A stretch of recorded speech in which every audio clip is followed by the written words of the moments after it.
Assalamualaikum warahmatullahi wabarakatuh. Halo anak-anak, bagaimana kabar kalian hari ini? Mudah-mudahan kalian semuanya tetap sehat, tetap semangat ya. Karena kita anak-anak kali ini ketemu kembali di video pembelajaran.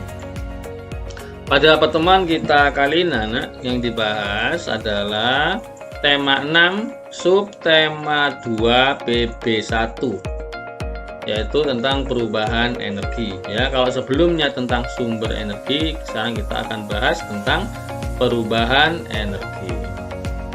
Nah anak-anak, sebelum pembelajaran dimulai seperti biasa ya, selalu kita mengingatkan ya, selalu kita saling mengingatkan ya. Nah, yang pertama apa? Mandi anak-anak ya. Mandi ini penting sekali supaya badan kita jadi seger ya. Dan pembelajaran nanti tentu akan semakin sangat menyenangkan. Yang kedua, makan ya. Jika belum makan, silakan makan dulu sehingga kalian punya energi. Ketika belajar pun juga butuh energi. Yang ketiga, tidak kalah pentingnya anak-anak, rapi ya. Persiapkan pakaian yang rapi sehingga saat pembelajaran nanti, saat kalian mengikuti pembelajaran melalui video ini, kalian sudah siap ya, dengan pakaian rapi dan dengan persiapan yang lain. Baik anak-anak, sebelum kita melanjutkan pembelajaran, perlu kita baca doa dulu ya. Mari kita membaca doa bersama-sama. Bismillahirrahmanirrahim. Raditu billahi robba wa bil islami dina wa bi muhammadin nabiyya wa rasula. Rabbi zidni ilma warzuqni fahma. Ya alhamdulillah ya, tadi sudah kita baca doa sebelum belajar. Mudah-mudahan dengan membaca doa tadi anak-anak, pembelajaran ini semakin membawa berkah ya, sehingga pembelajaran ini sangat bermanfaat bagi kita semua. Nah baik, kita mulai ya. Kita mulai ya tentang energi. Di sini ada penjelasan anak-anak. Energi tidak dapat diciptakan oleh manusia. Ya, jadi manusia itu anak tidak bisa menciptakan energi karena energi itu sudah ada ya. Energi juga tidak dapat dimusnahkan, nggak bisa diciptakan, tidak bisa dimusnahkan. Tapi anak, energi hanya dapat diubah ya. Jadi tidak bisa diciptakan, tidak bisa dimusnahkan, tetapi energi dapat diubah dari satu bentuk ke bentuk lainnya. Maksudnya dari bentuk energi satu ke bentuk energi yang lain ya. Bagaimana perubahan energi terjadi? Bagaimana manusia memanfaatkan perubahan energi tersebut? Ayo kita pelajari bersama. Nah, yang pertama ini kalian perhatikan ya, perubahan energi. Lani sedang membantu ibu di dapur. Lani memperhatikan kompor yang sedang menyala. Ini ada kompor ya, ada kompor menggunakan gas, ada kompor menggunakan minyak tanah ya. Lani bertanya kepada ibu, bagaimana kompor itu dapat menyala? Kompor dapat menyala karena ada bahan bakarnya. Nah, kompor ini bisa menyala karena ada bahan bakarnya. Kompor ini juga menyala. Nah, jadi di gambar sini tidak ada gambarnya menyala ya, tapi ini bisa menyala karena ada bahan bakarnya. Bahan bakar yang sering digunakan untuk kompor adalah minyak tanah. Nah, kompor ini menggunakan minyak tanah. Yang kedua adalah gas ya. Jadi bisa menggunakan minyak tanah atau menggunakan gas yang kita kenal dengan LPG ya. LPG. Nah, LPG itu kepanjangan dari liquid petroleum gas ya. Petroleum itu adalah nama gasnya ya. Nah, LPG itu liquid petroleum gas. Tapi kita kenal gas saja. Energi pada minyak tanah dan gas adalah energi kimia. Nah, ada kompor minyak tanah ini ya, ini menggunakan minyak gas, minyak tanah ya, itu adalah energi kimia. Sedangkan di sini juga sama, menggunakan gas atau LPG. Nah, LPG itu juga mengandung energi kimia ya, punya energi kimia.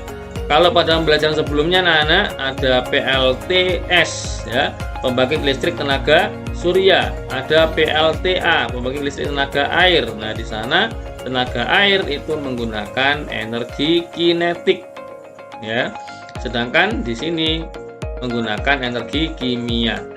Nah, minyak tanah diserap oleh sumbu kompor. Ya, ini kalian perhatikan gambarnya. Ini ada sumbu kompor ya. Nah, minyak tanah di bawahnya ada minyak tanahnya ya, di bawah sini ada minyak tanahnya itu diserap oleh sumbu kompor ya, sehingga minyak tanahnya itu mengarah ke atas ya, mengarah ke atas sumbu ya. Terus setelah itu anak sumbu kompor disulut api hingga menyala ya, karena sumbu kompor tadi itu sudah ada minyak tanah. Nah, minyak tanah adalah bahan bakar, nah, maka tentu akan mudah sekali terbakar ya. Nah, ini apinya membesar ya. Jadi sumbu kompor disulut api hingga menyala. Nah, ini menyala ya. Pada saat kompor menyala terjadi perubahan dari energi kimia menjadi energi panas. Nah, disinilah ada perubahan energi. Nah, jadi pada kompor ini ya, pada saat kompor ini menyala, itu ada perubahan energi, yaitu energi kimia ya, di kimia yang ada pada minyak tanah dan juga ada pada gas ya, menjadi energi panas. Nah, ini jadi energi panas. Saat kompor gas menyala juga terjadi perubahan energi kimia menjadi energi panas. Kompor gas juga sama ya. Ini kompor minyak tanah, ini kompor gas. Itu juga ada perubahan energi ketika menyala. Ada perubahan energi, yaitu perubahan energi kimia menjadi energi panas. Baik, kita lanjut ya. Nah, selain tadi pada kompor, ya ini ternyata perubahan energi juga ada pada manusia, anak ya. Perubahan energi juga terjadi dalam tubuh, ya, dalam tubuh manusia. Makanan merupakan sumber energi kimia di dalam tubuh. Nah, jadi makanan itu adalah energi kimia. Nah, ini ada teman sedang makan ya. Makanan tersebut diolah menjadi sari makanan. Nah, makanan ini ketika kita makan dikunyah ya dalam mulut, setelah itu ditelan ya sehingga masuk ke dalam perut. Nah, ini anak gambarnya, ini mulut makan, makanannya masuk, ditelan masuk ke dalam lambung ya. Lambung setelah itu diolah di sini. Nah, ini diolah di sini ya. Jadi makanan itu diolah menjadi sari-sari makanan. Nah, makanan diolah di sini jadi sari-sari makanan. Nah, sari-sari makanan diubah menjadi energi. Nah, setelah ini di lambung ini diproses ya, diubah, nanti akan berubah menjadi energi ya, sehingga energinya nanti akan diserap ya ke dalam usus ya, dan akan disebarkan ke seluruh tubuh ya. Nah, itulah sehingga anak-anak, sehingga manusia ini punya energi ya. Jadi karena energi inilah seluruh bagian tubuh dapat bekerja ya. Tangan kita bisa bekerja, mulut bisa bekerja sehingga bisa bicara ya. Seperti Pak Eko sekarang ini bisa bicara, ini karena ada energi dari makanan. Mata bisa melihat, hidung bisa mencium, telinga bisa mendengar. Nah, itu berarti apa? Berarti karena semua bagian tubuh kita itu punya energi sehingga dapat bekerja ya. Coba bandingkan dengan orang sakit. Nah, orang sakit itu biasanya apa? Energinya berkurang ya. Maka orang sakit itu biasanya tidak bisa bangun ya. Mau ngomong juga susah gitu ya. Karena energinya sudah sedikit.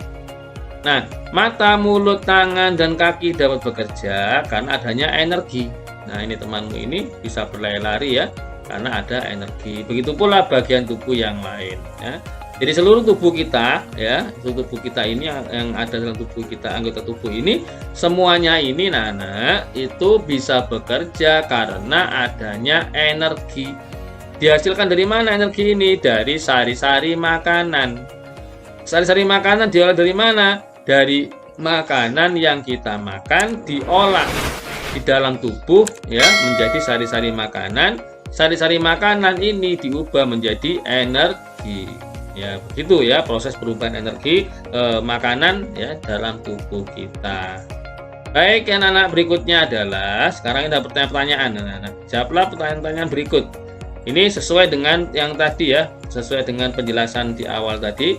Nah, pertanyaan yang pertama, mengapa kompor ibu dapat menyala? Ya, tadi sudah dijelaskan, kompor dapat menyala kenapa? Nah, karena kompor itu, karena dalam kompor terdapat bahan bakar berupa minyak tanah dan gas. Nah, ini penyebabnya ya. Bisa menyala karena dalam kompor ada bahan bakarnya, yaitu minyak tanah dan ada gas. Minyak tanah untuk kompor minyak tanah, gas untuk kompor gas. Berikutnya, tuliskan perubahan energi apa yang terjadi saat kompor menyala. Nah, apa saja perubahan energinya? Tadi sudah jelaskan ya, yaitu energi kimia menjadi energi panas. Berikutnya lagi, tuliskan perubahan energi apa yang terjadi dalam tubuh kita. Ya, dalam tubuh kita tadi sudah ada penjelasannya, apa yaitu sari-sari makanan diubah menjadi energi. Baik, berikutnya apa manfaat energi bagi tubuh? Nah, ini manfaat energi bagi tubuh kita, yaitu seluruh bagian tubuh dapat bekerja karena ada energi ya. Apa yang terjadi jika tubuh kita berenergi? Nah, ini apa yang terjadi kalau tubuh kita berenergi? Tentu tubuh dapat bekerja karena tubuh kita ada energi. Baik anak-anak, berikutnya adalah mari kita diskusi ya. Nah, amatilah lingkungan sekitarmu. Lihatlah perubahan energi yang ada di sekitarmu. Diskusikan bersama temanmu ya, bersama kalau di rumah nanti bisa bersama keluarga di rumah ya. Bisa bersama kakak, bisa bersama ibu, dan juga boleh juga bersama ayah ya. Perubahan energi apa saja yang terdapat sehari-hari baik di rumah maupun di sekolah. Tuliskan hasil diskusimu pada tabel berikut ini. Yang anak perhatikan, ini anak ada tabel ya. Yaitu apa? Peristiwa perubahan energi di rumah. Yang kedua, perubahan energi di sekolah, antara di rumah dan sekolah. Ayo coba sekarang kira-kira apa saja ya? Kalau di rumah ada perubahan energi apa, kalau di sekolah ada perubahan energi apa ya. Tentu kita bisa mengamatinya. Yang pertama biasanya adalah, nah di rumah ini anak-anak ada kipas angin yang biasanya digunakan ya untuk pada saat udara panas ya. Nah, itu kipas angin ini membutuhkan energi listrik. Ya kan? Maka ada perubahan energi, yaitu energi listrik menjadi energi gerak pada kipas angin ini. Jadi energinya berubah ya. Perubahan energi yang terjadi adalah energi listrik ya menjadi energi gerak itu pada kipas angin. Kalau di sekolah, anak-anak di sekolah ini biasanya butuh ini ya, lampu di ruang kelas ya. Nah, di ruang kelas biasanya butuh lampu supaya penerangannya ya, supaya di kelas ini tidak gelap ya, atau lebih terang supaya belajarnya bisa lebih nyaman. Maka perubahan energi apa yang terjadi pada lampu ya, yaitu energi listrik menjadi cahaya. Nah, ini perubahan energi pada lampu ya. Pada lampu ruang kelas terjadi perubahan energi listrik menjadi cahaya. Kalau pada kipas angin, yaitu energi listrik menjadi energi gerak. Baik, berikutnya ini anak. Nah, ini yang di rumah. Ya, di rumah ini kadang-kala juga ibu membutuhkan setrika ya untuk menyetrika baju.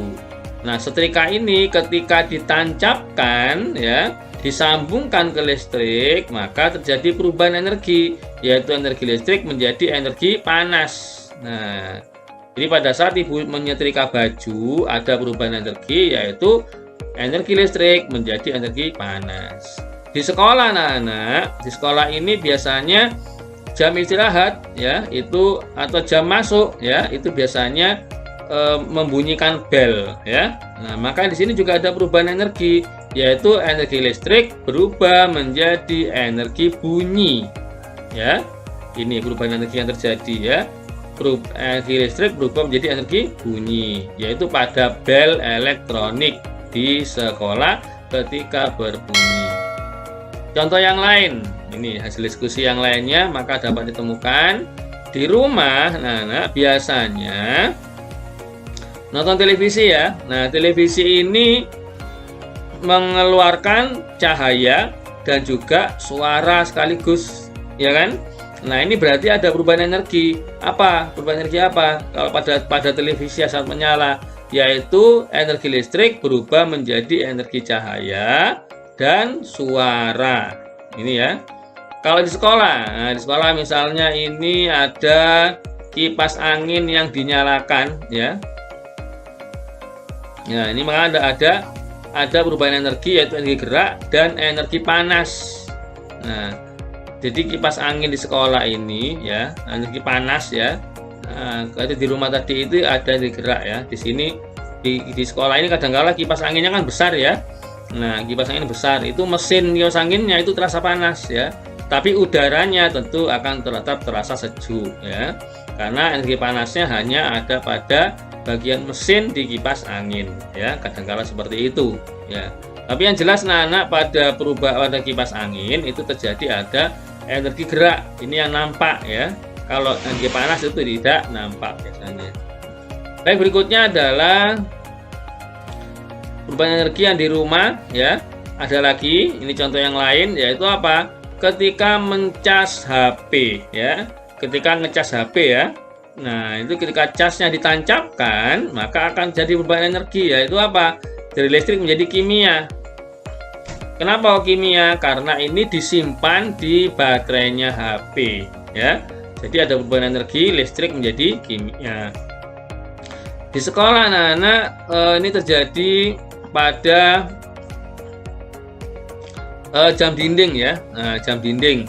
Jam dinding ini membutuhkan baterai supaya jam dindingnya bisa bergerak ya. Bergerak itu jarum jamnya ya. Jarum jamnya bisa bergerak. Maka di sini ada perubahan apa? Dari batu baterai itu ada energi kimia, ya. Menjadi perubahannya untuk jam dinding karena apa namanya itu jarumnya bergerak. Berarti di sana jarum jam ini membutuhkan energi kimia, ya. Berarti perubahan energinya apa? Energi kimia menjadi energi gerak, yaitu terjadi pada baterai pada jarum jam. Berikutnya anak-anak, ini kompor gas ya dan minyak tanah yang tadi sudah ketika ibu memasak ya menggunakan kompor gas atau kadangkala juga menggunakan kompor minyak tanah. Maka di sini ada perubahan energi, yaitu energi kimia pada kompor gas dan atau minyak tanah berubah menjadi energi panas. Yang di sekolah, nah ini ketika komputer dinyalakan, ya ada komputer di sekolah ya. Komputer ini akan mengeluarkan energi panas juga ya. Kadang komputer ada panasnya ya. Makanya komputer itu di dalamnya ada kipasnya ya untuk mengurangi panas. Maka apa saja perubahan yang terjadi pada komputer? Ada energi cahaya ya sehingga monitor bisa menyala. Ada energi panas ini pada mesin komputernya. Ada juga energi bunyi ya, kadangkala komputer juga untuk ini ya, untuk digunakan menyetel lagu. Nah, gitu ya. Nah, misalnya ketika senam ya itu kan disetelkan lagu ya, lagu senam. Itu pakai komputer biasanya.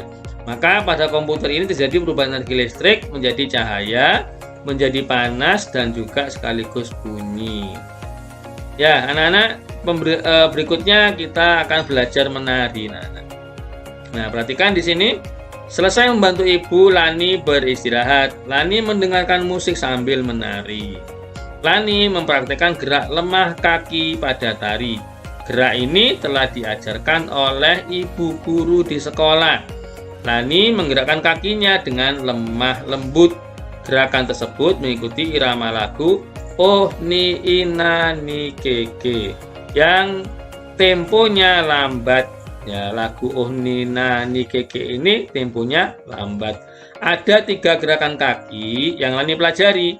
Berikut ini gerakan yang dilakukan. Perhatikan di sini gerakan-gerakannya. Yang pertama ya, gerakan pertama tangan bertolak di pinggang. Nah, ini gambarnya anak-anak. Ya, ini gerakan pertama. Tangan bertolak di pinggang, kaki kanan dijulurkan ke depan, menyilang ke kiri. Nah, sebelah kanan ke depan, menyilang ke kiri. Posisi ujung telapak kaki menghadap ke atas. Ujung telapak kaki menghadap ke atas. Tumit menyentuh lantai, tumitnya menyentuh lantai ya. Lakukan bergantian dengan kaki kiri menyilang ke kanan. Nah, setelah kaki kanan, kaki kiri ya. Begitu seterusnya. Ini gerakan pertama. Gerakan kedua. Nah, perhatikan di sini gerakan kedua anak-anak, kita lanjutkan ya. Kaki kanan dibuka ke samping kanan. Nah, gambarnya diperhatikan. Nah, ini gambarnya. Kaki kanan dibuka ke samping kanan. Kalau gerakan pertama tadi kaki disilangkan ya. Yang kedua kaki dibuka samping kanan. Kaki kiri merapat sambil menekuk lutut. Ya. Yang kanan ya ke samping kanan, kaki kiri lekuk ya. Menekuk ya di lutut ya. Di lutut pas lutut sini menekuk ya.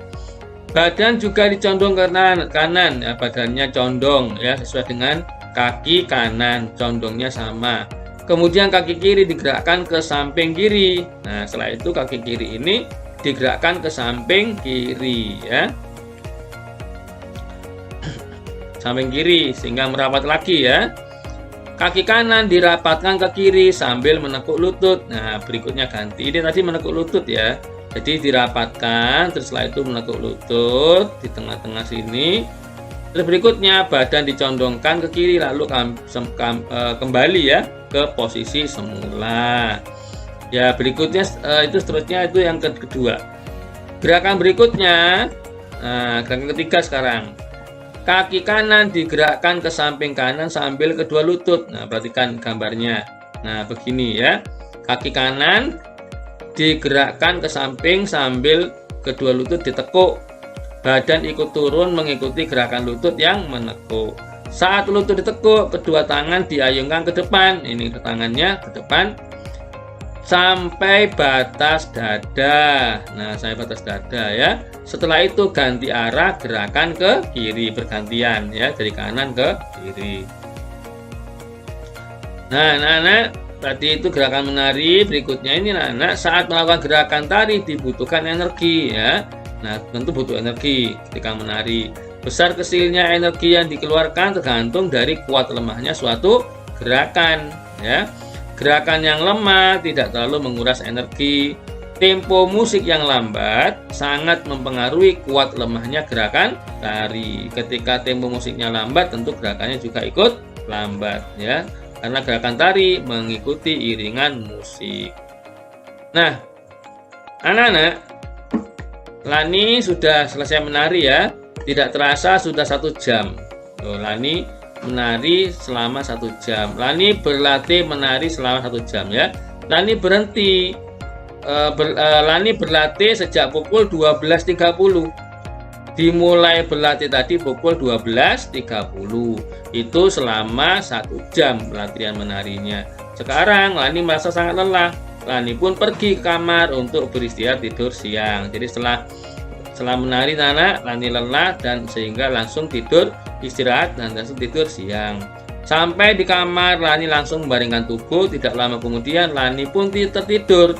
Ya, karena kecapean ya, kelelahan, Lani langsung tertidur.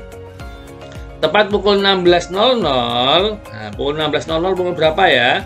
Ya, kalau kita hitung itu ya, kita setelah pukul 12 itu pukul 13 ya. Pukul 13 berarti pukul 1. Setelah itu pukul 14 itu berarti pukul 2. Terus pukul 15 berarti pukul 3. Terus berikutnya pukul 16 berarti pukul 4 sore. Nah, ini berarti ini 4.16 ini pukul 4 sore. Lani terbangun ya. Sudah, Lani bangun ya. Jam dinding berbunyi, Lani segera mandi. Selesai mandi dan ganti pakaian, Lani mengulang pelajarannya. Kebetulan ada pekerjaan rumah yang harus dikerjakan. Jadi setelah bangun jam 16 ini, Lani langsung mandi dan juga belajar ya. Lani mengerjakan PR dengan serius. Tidak terasa jam dinding menunjuk pukul 17.30.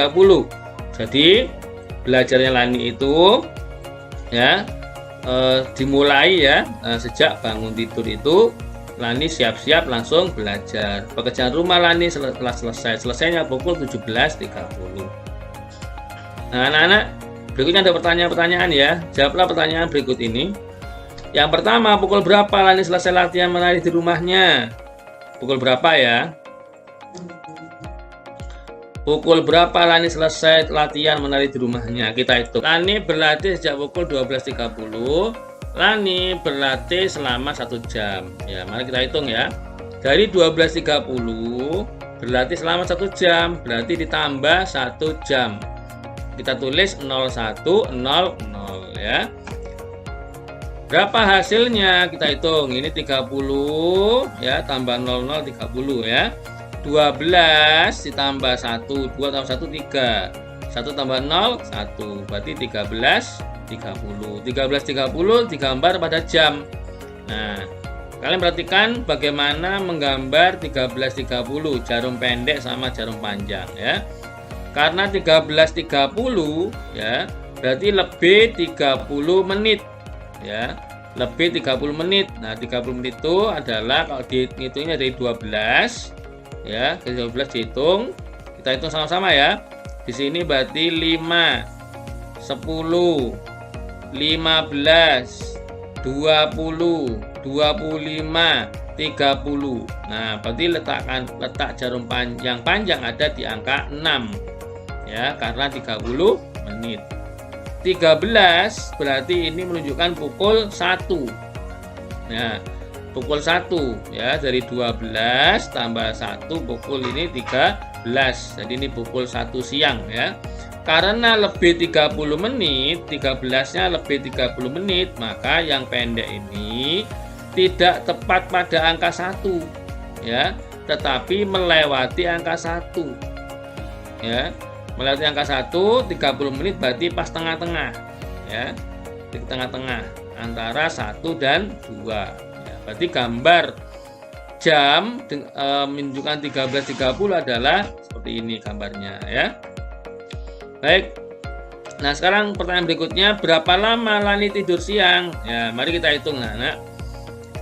Lani berlatih sampai pukul 13.30 ya kan. Lani langsung tidur siang. Lani bangun pukul 16.00. Mari kita hitung, yaitu dari 16.00 dikurangi 13.30. Nah seperti ini anak. Nah di sini 00 ya, di sini 30. Tentu 0 tidak bisa dikurangi 3, kan begitu ya. Nah karena nggak bisa, maka kita menggunakan cara yaitu perjalanan waktu ya. Perjalanan waktu dimulai dari 13.30 sampai 16.00. Mari kita hitung ya.